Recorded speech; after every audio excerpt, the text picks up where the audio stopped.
Hi పిల్లలు, ఈరోజు మనం స్వాతంత్రం కోసం పోరాడిన మన భారత స్వాతంత్ర సమరయోధుల గురించి తెలుసుకోబోతున్నాం. మొదటిగా స్వాతంత్రం కోసం పోరాడిన వ్యక్తుల్లో మహాత్మా గాంధీ ఒకరు.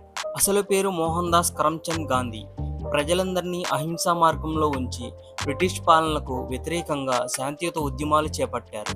ఆయన చేసిన ముఖ్య ఉద్యమాల్లో ఉప్పు సత్యాగ్రహం, సహాయ నిరాకరణ ఉద్యమం, క్విట్ ఇండియా ఉద్యమం. ఆయన చెప్పిన మాట ఏంటంటే, అహింసే నా ఆయుధం. స్వతంత్ర సమరయోధుల్లో మరొక ముఖ్యమైన వ్యక్తి నేతాజీ సుభాష్ చంద్రబోస్. యుద్ధ మార్గాన్ని ఎంచుకుని బ్రిటిషర్లను తుడిచిపెట్టాలన్న లక్ష్యంతో ఆజాద్ హింద్ ఫౌజీ అనే సైన్యాన్ని ఏర్పాటు చేశారు.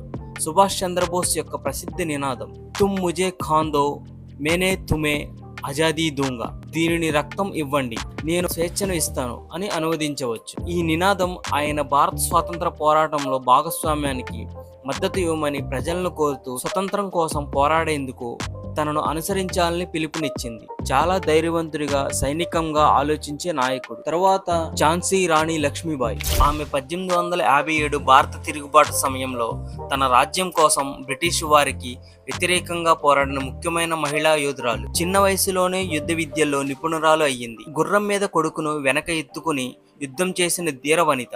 నా ఝాన్సీ ఇవ్వను అనే నినాదంతో ముందుకు సాగిన వీరవనిత. ఆమె 1858లో 29 సంవత్సరాల చిన్న వయసులోనే ఒక యుద్ధంలో మరణించింది. తర్వాత చెప్పుకోబోయే స్వతంత్ర సమరయోధుడు భగత్ సింగ్. కేవలం 23 ఏళ్ల వయసులోనే దేశం కోసం తన ప్రాణాలు అర్పించిన యువకుడు. బ్రిటిష్ విద్వాంసాలను వ్యతిరేకిస్తూ విప్లవ మార్గాన్ని ఎంచుకున్నాడు. సైమన్ కమిషన్ను వ్యతిరేకిస్తూ తన స్నేహితుడు రాయ్ హత్యకు ప్రతీకారం తీర్చుకునే ప్రయత్నంలో జైలుకు వెళ్లి ఉరితీయబడ్డాడు. ఆయన నినాదం ఇన్కలాబ్ జిందాబాద్. దీని అర్థం విప్లవంకి జయము. మరొక స్వాతంత్ర సమరయోధుడు బాలగంగాధర్ తిలక్. స్వరాజ్యం నా జన్మ హక్కు, దానిని నేను సంపాదించుకుంటాను అన్న తొలి నాయకుడు. ప్రజలలో జాతీయతా భావాన్ని రేపేందుకు పత్రికలు, గణపతి ఉత్సవాలను ఉపయోగించాడు. విద్యార్థుల్ని దేశభక్తులుగా తీర్చిదిద్దేందుకు ప్రయత్నించాడు. బ్రిటిష్కు వ్యతిరేకంగా స్వదేశీ ఉద్యమాలకు నాంది పలికాడు. తరువాత స్వతంత్ర సమరయోధుడు లాలా లజపత్ రాయ్. పంజాబ్లో లాల్ బాల్ పాల్ అనే దేశభక్తుల ముగ్గురులో ఒకరు. బ్రిటిష్ ప్రభుత్వానికి వ్యతిరేకంగా లాలా గారు ఢిల్లీలో పెద్ద నిరసన చేశారు.